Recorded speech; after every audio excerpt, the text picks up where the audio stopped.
हाँ, तो आज हम लोग पढ़ेंगे अध्याय 2 अम्ल, भस्म तथा लवण। तो सबसे पहले हम लोग पढ़ते हैं अम्ल के बारे में। देखो तो अम्ल लिख के दर्ज दो।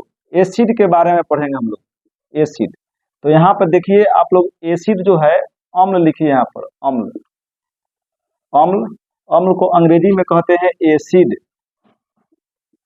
एसिड यानी कि ACID, एसिड लिख के डैश दीजिए, ठीक है। और एसिड जो लिखे हैं तो सबसे पहले समझते हैं हम लोग एसिड शब्द की उत्पत्ति कैसे हुई है। एसिड शब्द कहाँ से बना है तो देखते हैं, लिखते रहो तुम लोग। लिख लिया है? तो एसिड जो है, एसिड देखिए, एसिड यहाँ पर लिख दिए हैं। एसिड जो शब्द है इसे हिंदी में लिखते हैं हम लोग एसिड। एसिड, एसिड जो शब्द बना है इसका उत्पत्ति कैसे हुई है। उत्पत्ति, उत्पत्ति इसकी हुई है, देखिए एसिडस से, एसिडस, एसिडस से हुई है। इसे क्या पढ़ते हैं हम लोग? एसिडस। एसिड शब्द की उत्पत्ति कहाँ से हुई है? एसिडस से हुई है। एसिडस का अर्थ होता है खट्टा। क्या होता है? खट्टा, खट्टा होता है। एसिडस का अर्थ क्या होता है? खट्टा होता है, ठीक है। और समझिए यहाँ पर एसिडस का अर्थ क्या होता है? खट्टा। लिख नहीं रहा है तुम? लिखो। खट्टा का बताओ, खट्टा का अंग्रेजी कौन बताएगा इसमें से? किसी को पता है? सॉर होता है, SOUR, SOUR, सॉर होता है। नहीं हो, सॉर हो गया, खट्टा हो गया। अब यानी अम्ल जो एसिड लिखे हैं, एसिड से उत्पत्ति कहाँ से हुई है? एसिडस से हुई है। एसिडस का अर्थ क्या होता है? खट्टा, खट्टा पदार्थ। एसिडस जो शब्द है ये कहाँ से लिया गया है, इसे लिखते हैं हम लोग यहाँ पर। एसिडस शब्द लैटिन वर्ड, क्या नहीं, लैटिन शब्द है, लैटिन, लैटिन शब्द। हो गया हो? तो यहाँ पर समझिए आप लोग कि अम्ल शब्द की उत्पत्ति कहाँ से हुई है?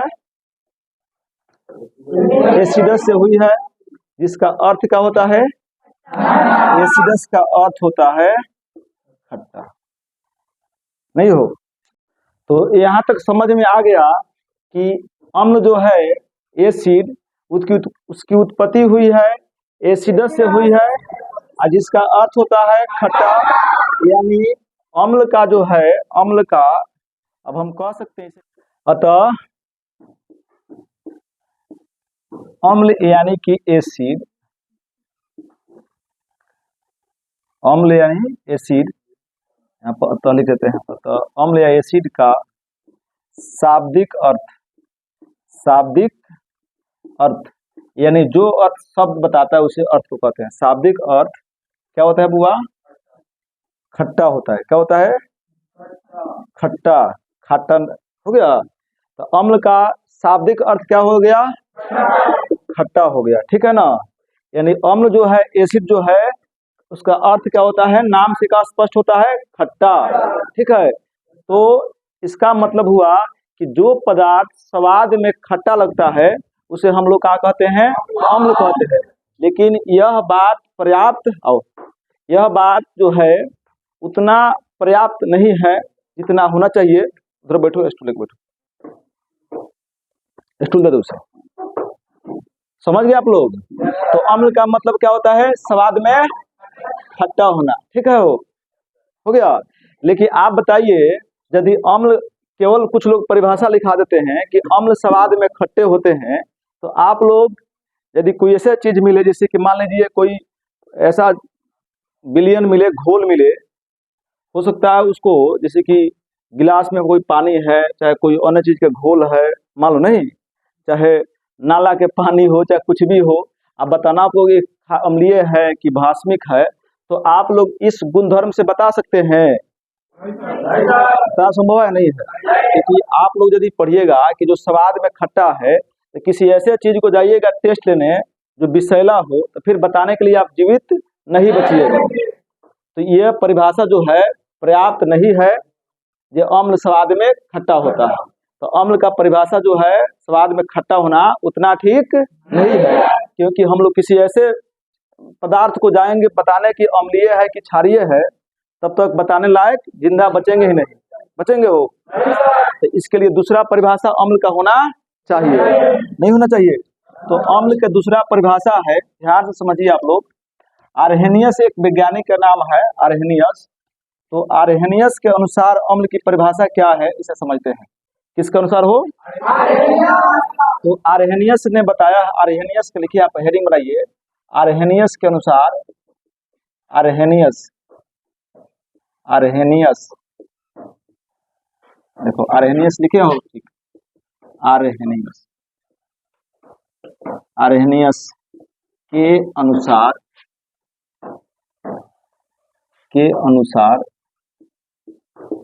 आर्हेनियस के अनुसार, आर्हेनियस के अनुसार नहीं, तो अम्ल का परिभाषा जो स्वाद में खट्टा होना उतना ठीक नहीं है, क्योंकि हम सभी पदार्थों को जाके टेस्ट लेना संभव नहीं है। चाहेंगे सब पदार्थ को टेस्ट ले सकते हैं क्या? समझ रहे हैं ना क्या कहना चाहते हैं? तो आर्हेनियस के अनुसार अम्ल क्या है? तो आर्हेनियस के अनुसार लिखेंगे, लिखो तो अम्ल वह, अम्ल, आर्हेनियस के अनुसार पूछेगा एग्जाम में, आर्हेनियस के अनुसार अम्ल की परिभाषा क्या है, ठीक है ना? बताएंगे कि आर्हेनियस के अनुसार अम्ल वह पदार्थ है, अम्ल वह पदार्थ है, अम्ल वह पदार्थ है जो जल में घुलकर, जल में घुलकर, घुलकर, अम्ल वह पदार्थ है जो जल में घुलकर हाइड्रोजन आयन देता है। इसलिए लिखते हैं, पूरा लिखते हैं हिंदी, हाइड्रोजन, हाइड्रोजन यानी H प्लस, हाइड्रोजन आयन यानी कि H प्लस देता है। हो गया हो?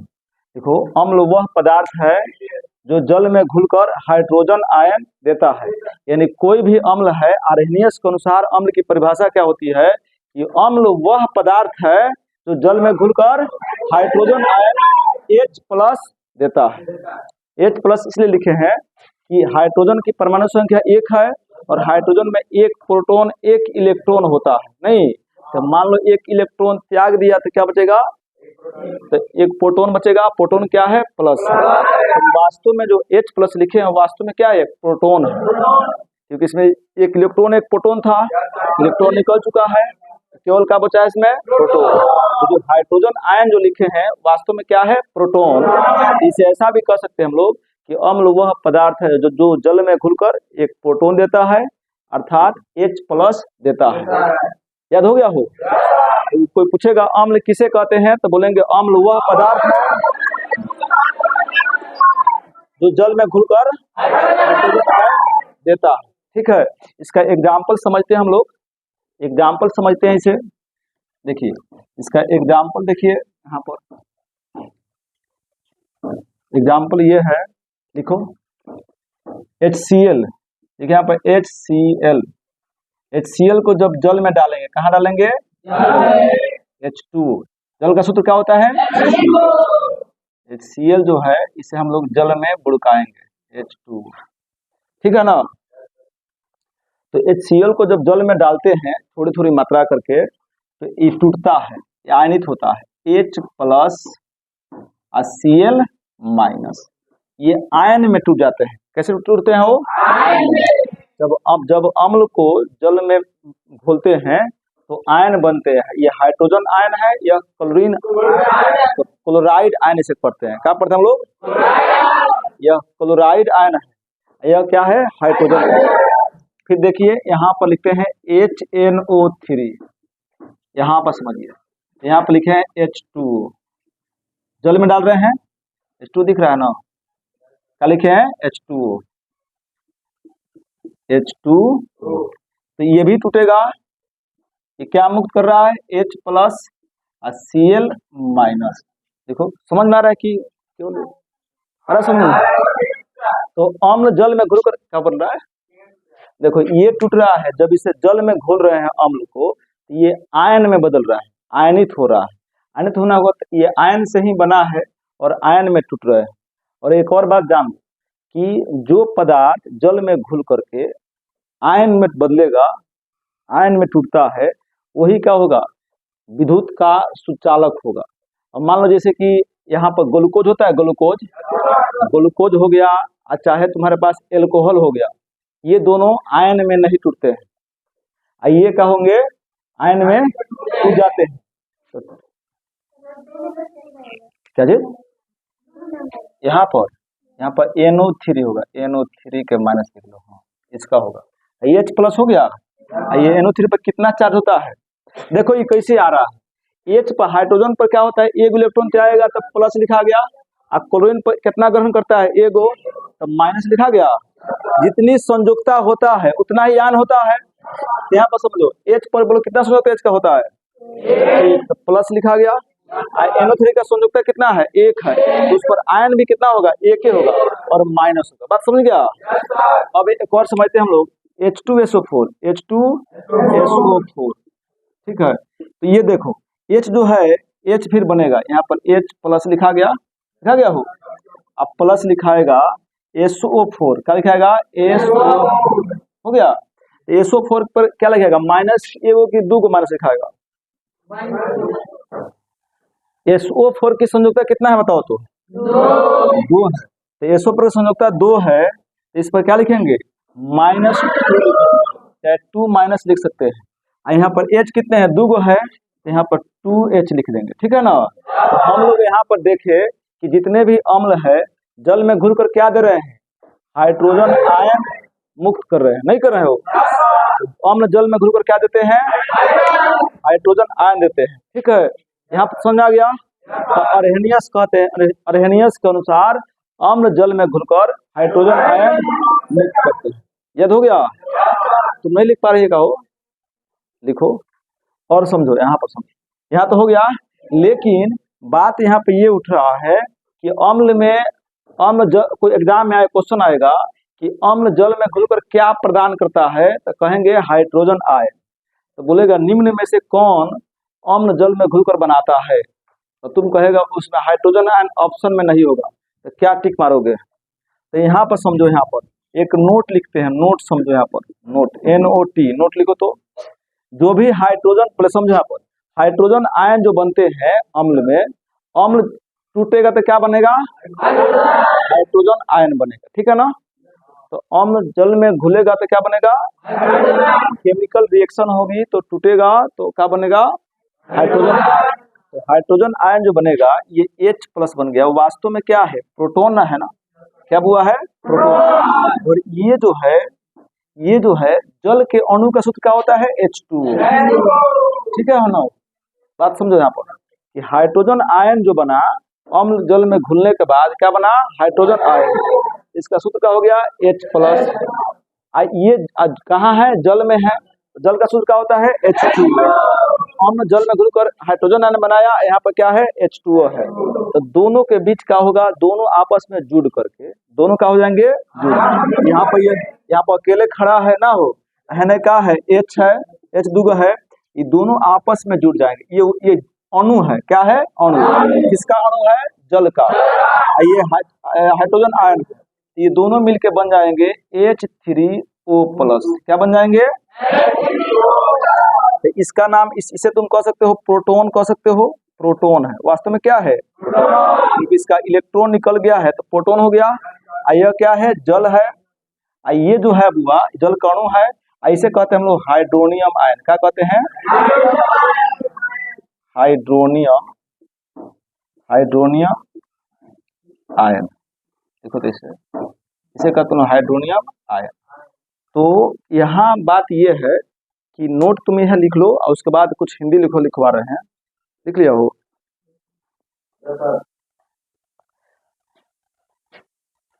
देखो यहाँ पर जो हाइड्रोजन जो है वो किससे अभिक्रिया किया, जुड़ा, जल के साथ जुड़ करके क्या बना, हाइड्रोनियम आयन।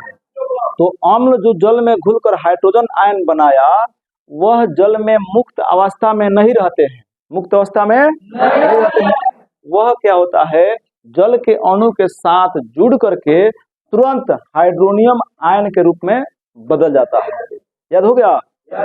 तो जो हाइड्रोजन आयन बनता है अम्ल के टूटने से, तो वो मुक्त अवस्था में नहीं रहता है। वो क्या चीज बदलता है, स्वतंत्र नहीं रहता है, जल के अणु के साथ स्वतंत्र नहीं रहता है, अकेला नहीं रहता है। बस समझा गया? अकेला हाइड्रोजन आयन जल में नहीं रहेगा, वो क्या करेगा बताओ, किसके साथ जाएगा? वो जल के अणु के साथ जुड़ करके क्या बनेगा, हाइड्रोनियम आयन। ये कैसे जुड़ता है, जब आप लोग केमिकल बॉन्डिंग समझिएगा तो समझ में आ जाएगा जुड़ते कैसे हैं। और यहाँ पर प्लस कहाँ से आ गया, प्लस याद रहे एग्जाम में क्वेश्चन पूछेगा कि निम्न में से कौन हाइड्रोनियम आयन है, तो H3O प्लस होता है, याद दिमाग में घुस गया? एग्जाम में क्वेश्चन आएगा H3O माइनस आ जाएगा, तो नहीं ना, से गलती हो गया कि नहीं हो गया? तो हाइड्रोनियम आयन से होता है H3O प्लस। क्यों हो गया? ये पहले से उदासीन था, इसको एक प्लस चार्ज मिलेगा तो प्लस है ना होगा, वास्तव में प्लस ना है, ये प्रोटॉन है। प्रोटॉन पर कौन सा आवेश होता है, धन आवेश, प्लस है, ठीक है। तो प्लस है, ये उदासीन, कोई भी अणु यौगिक क्या होता है, उदासीन होते हैं। इसके साथ मिलाते पर क्या होगा, प्लस, हर हालत में प्लस रहेगा। इसका सूत्र क्या हो गया, H3O प्लस। इसे ऐसा याद कर लो, 2 गो H है, 3 गो H हो गया, और वो प्लस के प्लस लग गया, ठीक है ना हो? तो लिखो, तो अतः, यहाँ पर प्रार्थना लिखो, नीचे लिखो अतः, नीचे लिखो, तो अतः लिखो, अतः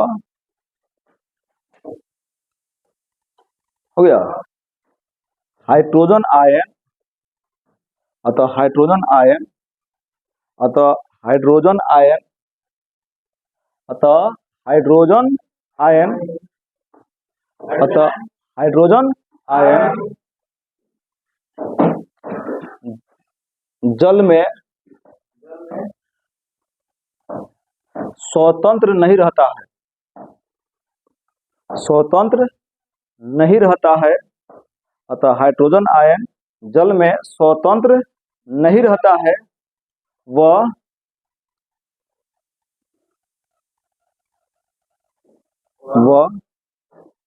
जल के अणु, जल का अणु मतलब क्या, H2O नहीं हो, वह जल के अणु के साथ जुड़कर, वह जल के अणु के साथ जुड़कर, वह जल के अणु के साथ जुड़कर हाइड्रोनियम आयन के रूप में बदल जाता है। वह जल के अणु के साथ जुड़कर हाइड्रोनियम आयन के रूप में बदल जाता है। तो याद रहे, हाइड्रोजन आयन बनेगा जरूर, लेकिन वो स्वतंत्र नहीं रहेगा, वो किस रूप में रहेगा, हो हाइड्रोनियम आयन के रूप में रहता है। याद सब लिख लिया हो, फिर से मिलाओ। हाइड्रोजन आयन जल में स्वतंत्र रूप से नहीं रहता है, मुक्त अवस्था में नहीं रहता है, बल्कि वह जल के अणु अर्थात H2O के साथ जुड़कर हाइड्रोनियम आयन के रूप में बदल जाता है। यहाँ तो बात समझ आ गई हो? अब आगे बढ़ा जाए। अब यहाँ पर अम्ल के बारे में यहाँ इतना अध्ययन कर लिए, आगे समझते हैं हम लोग कि लिखो, हेडिंग बनाओ, लिखो शक्ति, लिखो लिखो तुम लोग, शक्ति के आधार पर अम्ल 2 प्रकार के होते हैं। शक्ति के आधार पर अम्ल 2 प्रकार के होते हैं। देखो, शक्ति के आधार पर हम भी लिखते हैं, शक्ति के आधार पर, शक्ति के आधार पर, शक्ति के आधार पर अम्ल 2 प्रकार के होते हैं, 2 प्रकार के होते हैं। तो शक्ति के आधार पर अम्ल बोलो कितने प्रकार के होते हैं? शक्ति के आधार पर अम्ल 2 प्रकार के होते हैं। एक में लिखिएगा आप लोग, एक में लिखो तो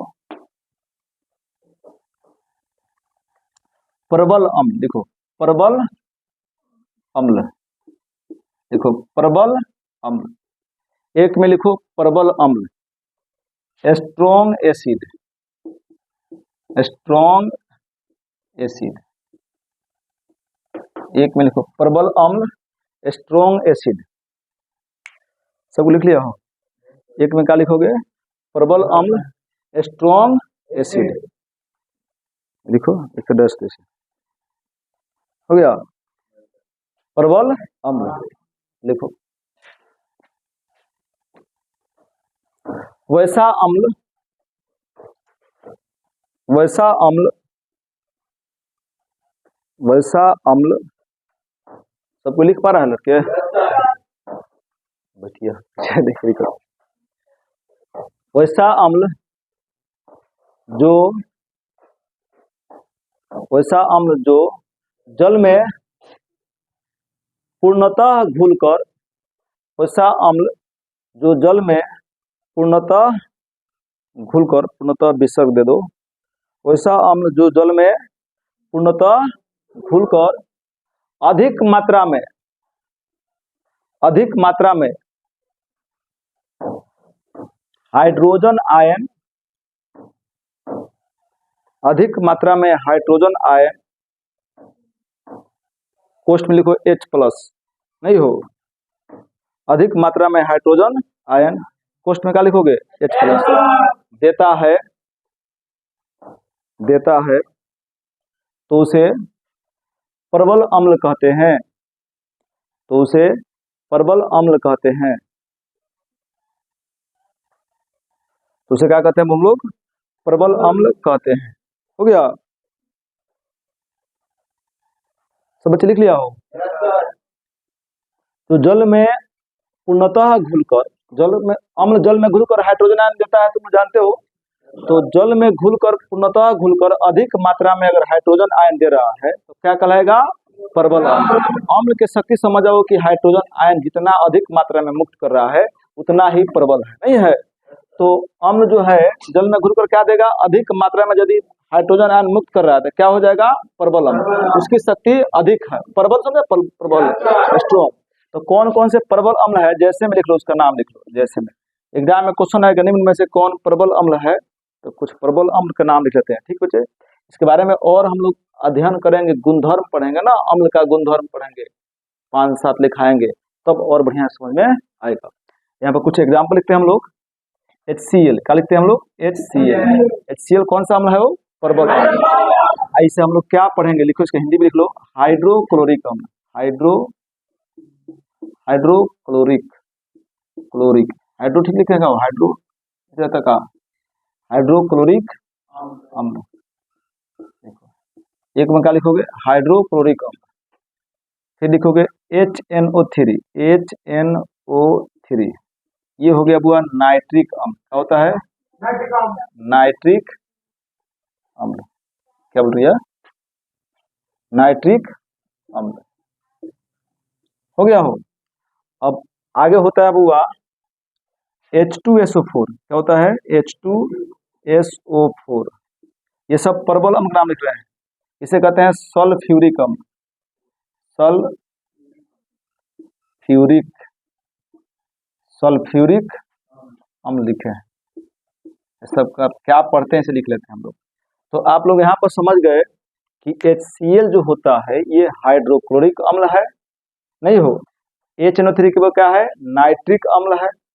H2SO4 क्या है? सल्फ्यूरिक अम्ल। समझ में आता है? आ गया। तो जो हाइड्रोक्लोरिक जो अम्ल है यह होता है हमारे अमाशय रस में होता है, नहीं जानते? जानते बुआ? अमाशय रस में कौन सा अम्ल होता है? हाइड्रोक्लोरिक। H2SO4 को बैटरी अम्ल भी कहते हैं, इसे हम बाद में लिखवाएंगे, ठीक है ना।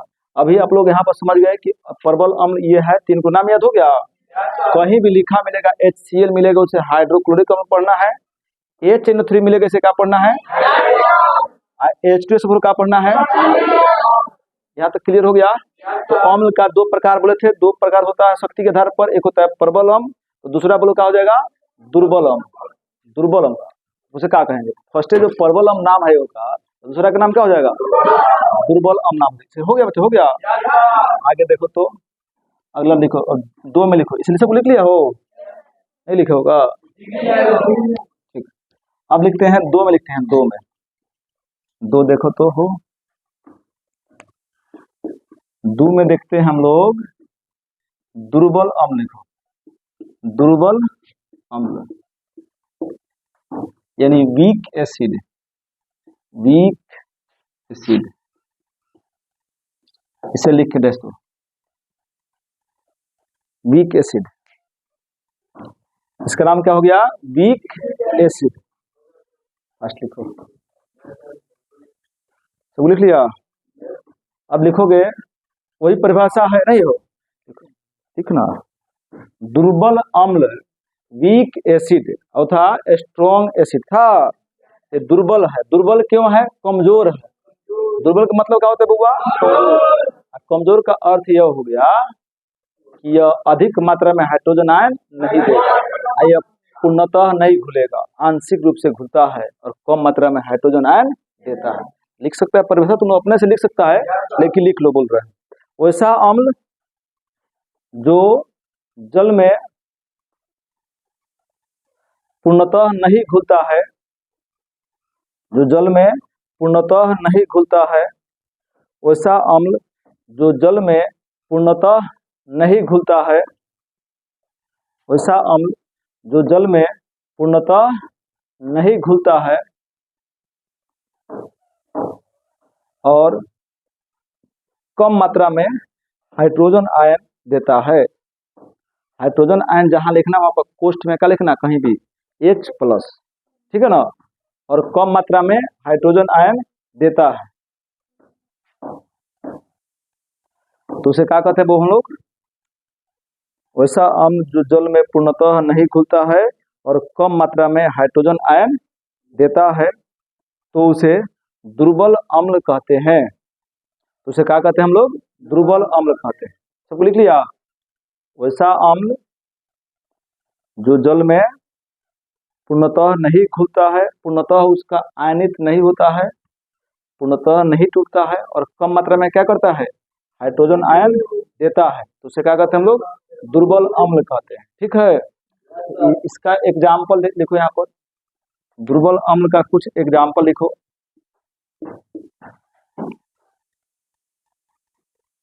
यहाँ पर एग्जाम्पल लिखते हैं हम लोग, CH3COOH, ये क्या है? दुर्बल अम्ल हुआ है, बड़ी बड़का सूत्र दिखाई दे रहा हो।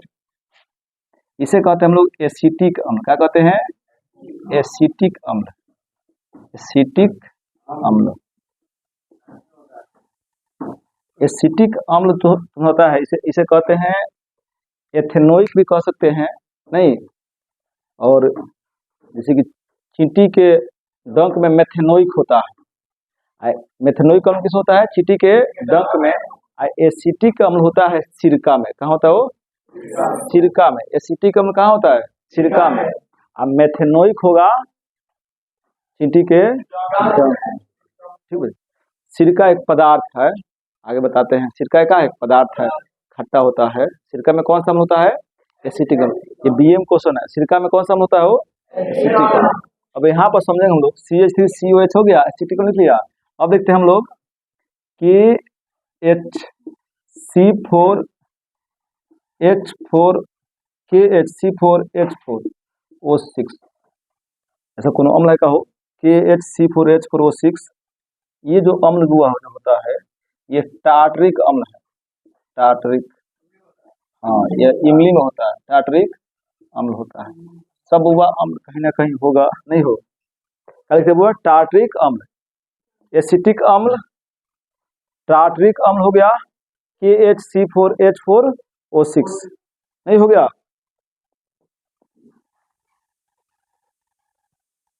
यहाँ तो बच्चे लिखे दो हो, और कोई और लिखा है? एग्जाम्पल लिखा देखा हो है? H2CO3, ऐसा कोई अम्ल का हो? कार्बोनिक अम्ल का, तो कार्बोनिक, इसका नाम क्या है? कार्बोनिक अम्ल है। किताब बता में सूत्र ही है ना, H2CO3। लिख लो 3 एग्जाम्पल और लिखा दे, एग्जाम्पल लिखा दे इसका। बोरिक अम्ल लिख सकते हो, तो HbO3, बहुत सारे एग्जाम्पल है। कम थोड़े, ऐसा बात नहीं है, कम कम लिखा रहे हैं, तो कितना याद भी करना है इसे ना। हो गया हो? तो सिरका में एसिटिक अम्ल होता है, याद हो गया हो?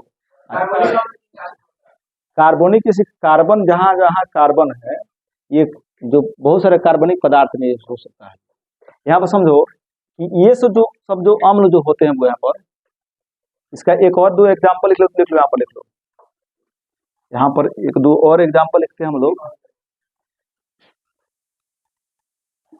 H2SO3, अभी लिखे थे H2SO4 लिखे थे ना, H2SO3 लिखते हैं, यहाँ पे लिखते हैं हम लोग सल्फ्यूरस अम्ल। क्या लिखते हैं? सल्फ्यूरस, इसे कहते हैं सल्फ्यूरस अम्ल कहते हैं। क्या कहते हैं सब लोग? सल्फ्यूरस। पहले हम लोग H2SO4 जो था वह सल्फ्यूरिक था, तो सल्फ्यूरिक जो अम्ल था वह प्रबल था। यह है सल्फ्यूरस जो अम्ल है यह दुर्बल है।